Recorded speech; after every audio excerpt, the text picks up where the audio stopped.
नमस्कार, स्वागत है आपका। आप देख रहे हैं लोकमंच। मैं हूं अनुराग दीक्षित।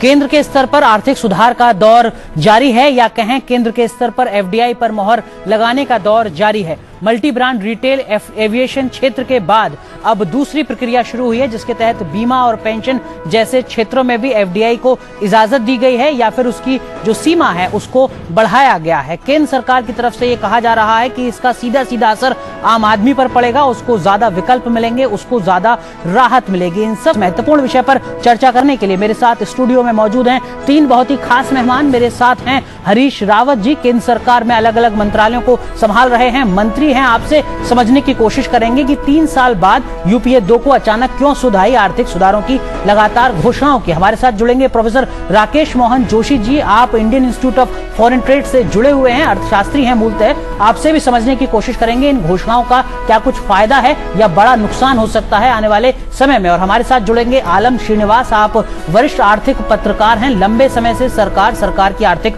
नीतियों को कवर कर रहे हैं। हरीश रावत जी, चर्चा की शुरुआत आपसे ही। कल जो फैसले लिए गए हैं बीमा और पेंशन को लेकर, अलग अलग तरीके के तर्क हैं, अलग अलग तरीके के आरोप हैं, और यह कहा जा रहा है कि आप सीधे सीधे जनता को धोखे में रख रहे हैं। जनता की जो भी गाढ़ी कमाई है वो आप जनता को धोखे में रखकर बाजार में लगाने की कोशिश कर रहे हैं, एक तरीके से सट्टा लगाने की कोशिश कर रहे हैं। इस पर पहले आपका स्पष्टीकरण। देखिए, पहली बात तो यह है कि ये फैसले अचानक नहीं लिए गए हैं, और बल्कि यदि आप हिस्ट्री ट्रेस करें तो एफडीआई का फैसला 2002 में तत्कालीन सरकार के वक्त में एक कैबिनेट नोट के रूप में मूव हुआ था। कैबिनेट नोट यूं ही नहीं मूव होता है, फिर किन कारणों से उन्होंने उसको डंप कर दिया, यह अलग बात है।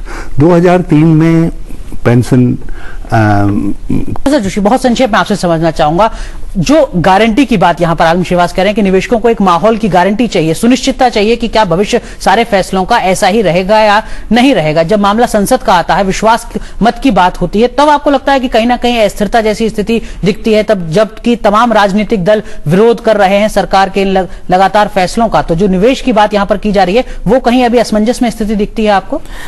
नहीं, देखिए, ये एक बहुत ही इंपॉर्टेंट है किसी भी फॉरेन इन्वेस्टर के लिए कि जिस कंट्री के अंदर वो इन्वेस्ट करता है वहां पे एक स्टेबिलिटी होनी चाहिए। और आप हिंदुस्तान के रिफॉर्म्स में देख चुके हो कि उत्तरोत्तर उसके अंदर हम प्रोग्रेसिव लिबरलाइजेशन करते। ऐसा नहीं हुआ कि पिछले कुछ टाइम तक आपने किया फिर उसको नहीं किया, फिर अब हम दोबारा कर रहे हैं। And then if you see the speed is so rapid कि foreign investors are finding it very difficult to digest the whole thing whether this will continue or not. और जैसा कि इन्होंने बताया कि भाई अभी तो क्या है कि ये बात अलग है, जैसा रावत जी ने बताया कि भाई there are various political parties and the bills have to go to the parliament, we need political consensus. तो ये एक बहुत इंपॉर्टेंट बात है, marketing of the reforms also. Now marketing of the reforms to various stakeholders.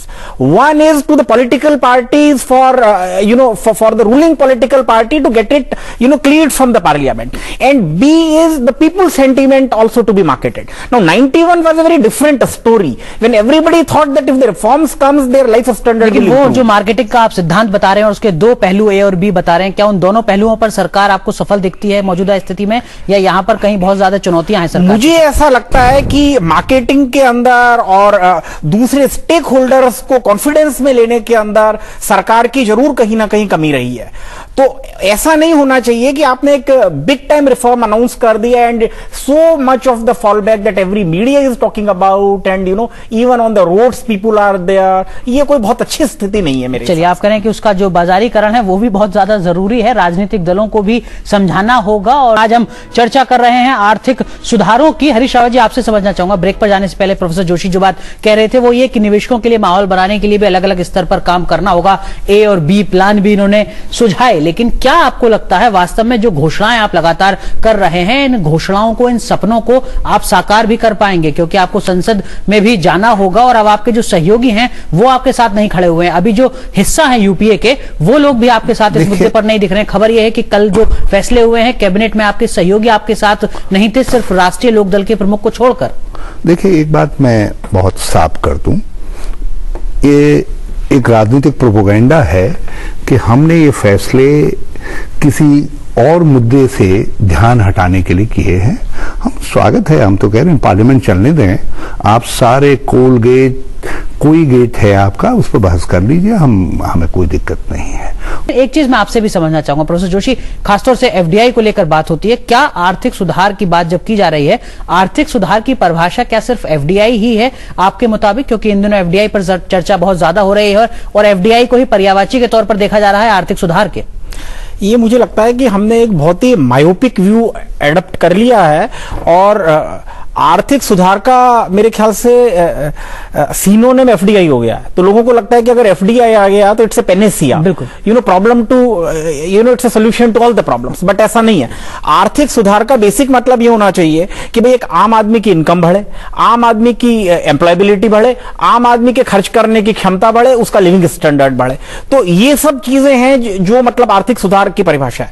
Now FDI जो है वो एक बहुत ही मायोपिक व्यू है। एफडीआई का पर्पस एक कि हिंदुस्तान में कैपिटल नहीं है and we are importing the capital to enhance the capital investment. उसमें तो मेरा एक बिल्कुल सिंपल आर्ग्यूमेंट ये है कि भाई हिंदुस्तान के जो बिजनेस हाउसेज है उनके पास बहुत सारा पैसा पड़ा हुआ है and they are not investing within India. बिल्कुल। और अभी आप देखो जैसे परसों ही दुबई का आया, India is the second largest investor even in Dubai after UK.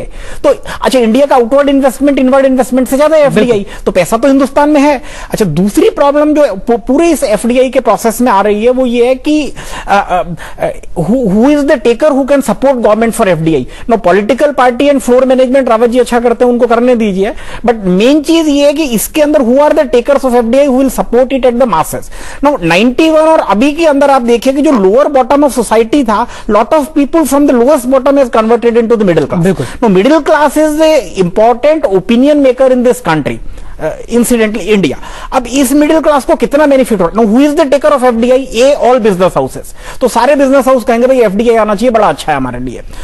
मैं जोशी जी की बात का इसीलिए उत्तर दे रहा हूं। जोशी जी ने कहा from where the support will come. Political support manage करेंगे हम, यूपीए इज इंटैक्ट। हमारा सपोर्ट आएगा फार्मर से, हमारा सपोर्ट आएगा एमएसएमई सेक्टर से, जिसके लिए हमने एफडीआई के अंदर 30% परचेजिंग का प्रोविजन रखा हुआ है। हमारा सपोर्ट आएगा कंज्यूमर से। आखिर कंज्यूमर के पास एक ऑप्शन है, इतने मॉल इत्यादि यदि ये सब खुले। लेकिन जानकार कह रहे हैं कि मल्टी ब्रांड रिटेल का असर 2014 के चुनाव से पहले नहीं दिखना, कई सालों तक इंतजार करना होगा आपको, उसके बाद उसके नतीजे सामने आएंगे। राजनीतिक लाभ की उम्मीद मत कीजिए आप। ठीक है, उसके नतीजे जो है कुछ दिखाई देने लग गए, आपका रुपया एप्रिशिएट होना शुरू हो गया, स्ट्रेंथन होना शुरू हो गया, इन्वेस्टमेंट का वातावरण बनने लग गया। आप दूसरे तरीके से जो है, जो चीजें जहां रिफ्लेक्ट होनी चाहिए थी वहां रिफ्लेक्ट होने लग गई हैं, उसका असर जो है। मैं यहां एक चीज और आपके सामने, जो रिटेलियर्स हैं, एक ही बात कही जा रही है कि साहब आपने रिटेल बाजार को बर्बाद कर दिया।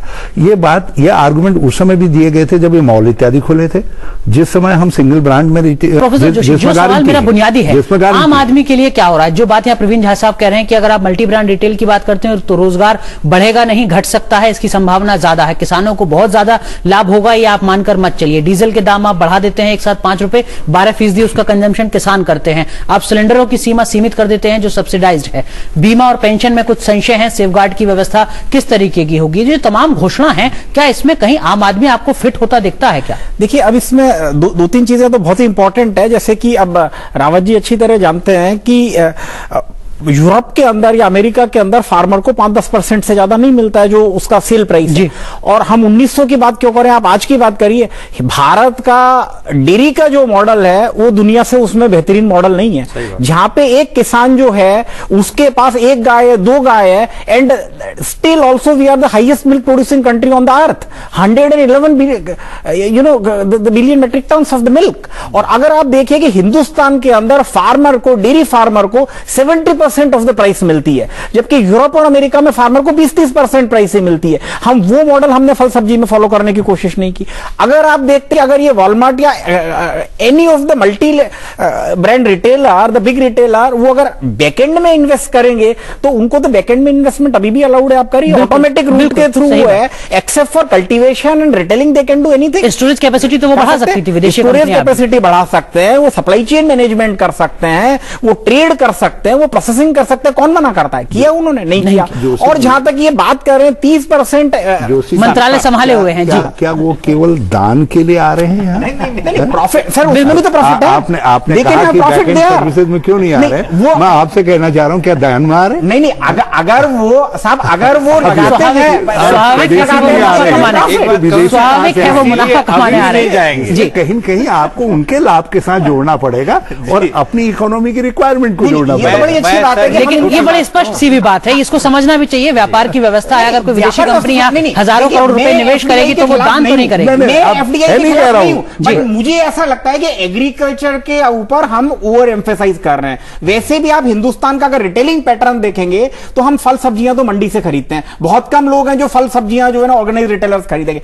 इनका जो मुनाफा होगा वो दूसरे कंज्यूमर ड्यूरेबल्स में होगा रादर देन फल एंड सब्जी। अच्छा, फल और सब्जी को क्या विपक्ष ने भी कुछ जरूरत से ज्यादा उठाया है, फार्मर्स ऑर्गेनाइजेशन जो इसमें बड़ा तबका है ना सर, बड़ा वर्ग है, किसान का एक बड़ा वर्ग है, वो बड़ा वर्ग है। तो उसके अंदर क्या है कि फार्मर्स को हम ये कहें कि मान लो हिंदुस्तान की 70% population is based on the rural industry, उनको कोई बहुत ज्यादा फायदा होगा ऐसा मुझे नहीं लगता। लेकिन जी आप कुछ कहना चाहें? मैं सिर्फ रावत जी की बात को सिर्फ आगे बढ़ाना चाहता हूं, चूंकि वो दान करने की मंशा से पहले नहीं आए, इसीलिए अभी भी ग्रामीण भारत में वो नहीं जाएंगे, क्योंकि वो फिर वही दान वाली बात रहेगी। जो पूरे प्रावधान कुछ इस किस्म के हैं कि जहां आप कह रहा है, जिसपे आप कह रहे हैं कि साहब 50% बैकएंड इसमें होगा, वो तो आप जिस इन्वेस्टमेंट की बात कर रहे हैं लार्जली वो अर्बन एरियाज के लिए, 53 शहरों के लिए है सर। आप जानते हैं इस बात को। यदि आपके तर्क को मान लिया जाए तो फिर डर काहे का? कि अगर ये वॉलमार्ट या any of the multi brand retailer, the big retailer, वो अगर बैकएंड में इन्वेस्ट करेंगे तो उनको तो बैकएंड में इन्वेस्टमेंट अभी भी अलाउड है। आप करिए, ऑटोमेटिक रूट के थ्रू है, except for cultivation and retailing they can do anything. Storage capacity तो वो बढ़ा सकती थी, विदेशी स्टोरेज कैपेसिटी बढ़ा सकते हैं, वो सप्लाई चेन मैनेजमेंट कर सकते हैं, वो ट्रेड कर सकते हैं, वो प्रोसेसिंग कर सकते हैं, कौन मना करता है? किया उन्होंने? नहीं किया। और जहां तक ये बात कर रहे हैं 30% मंत्रालय संभाले हुए हैं जी, क्या वो केवल दान के लिए आ रहे हैं? नहीं, प्रॉफिट सर, उसमें भी तो प्रॉफिट है। आपने कहा कि बैक एंड सर्विसेज में क्यों नहीं आ रहे? मैं आपसे कहना चाह रहा हूं, क्या दान में आ रहे? नहीं, अगर वो साहब, अगर वो लगाते हैं,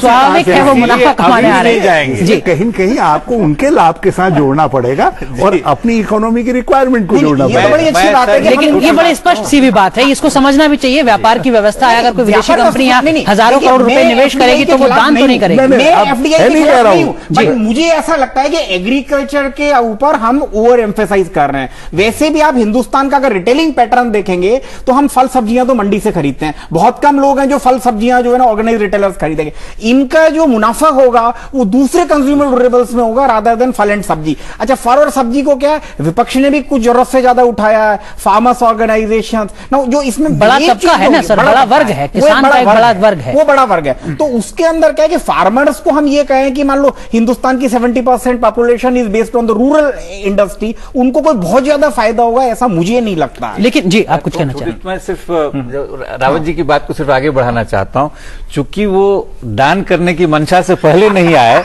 इसीलिए अभी भी ग्रामीण भारत में वो नहीं जाएंगे, क्योंकि वो फिर वही दान वाली बात रहेगी। जो पूरे प्रावधान कुछ इस किस्म के हैं कि जहां आप कह रहा है, जिसपे आप कह रहे हैं कि साहब 50% बैकएंड इसमें होगा, वो तो आप जिस इन्वेस्टमेंट की बात कर रहे हैं लार्जली वो अर्बन एरियाज के लिए, 53 शहरों के लिए है सर। Structure of growth. बिल्कुल प्रोफेसर जोशी, मैं आखिरी में कमेंट आपसे भी समझना चाहूंगा। जब वित्त मंत्री कह रहे हैं कि अब हर सप्ताह सुधार होंगे, तो क्या आपको भी कुछ उम्मीद बनती है कि वास्तव में सही सुधार होंगे, सही दिशा में जाते सुधार होंगे? नहीं, इसके अंदर सुधार की सस्टेनेबिलिटी होनी चाहिए, लेकिन अगर बहुत फास्ट जो सुधार है ये रैपिड पेस से, क्या द सुधार को जो the forms have to be assimilated by the people, by the industry, by all the stake holders, तो उसके लिए मुझे इतनी फास्ट पेस से इसकी एसिमेबिलिटी डिफिकल्ट लग रही है, एक। और दूसरा, जो लॉन्ग टर्म एफडीआई के अंदर सुधार की आवश्यकता है, जिसमें हमको बहुत ज्यादा इन्वेस्टमेंट की आवश्यकता है, वो एक इंफ्रास्ट्रक्चर का है। तो apart from sustainability and credibility of the government towards its commitment to reforms, what is very important is the infrastructure. Something which makes us very different from China today is infrastructure. बिल्कुल, China's infrastructure and our infrastructure 50 lakh crore चाहिए, कहां से आएगा ये भी अपने आप में एक सवाल है। लेकिन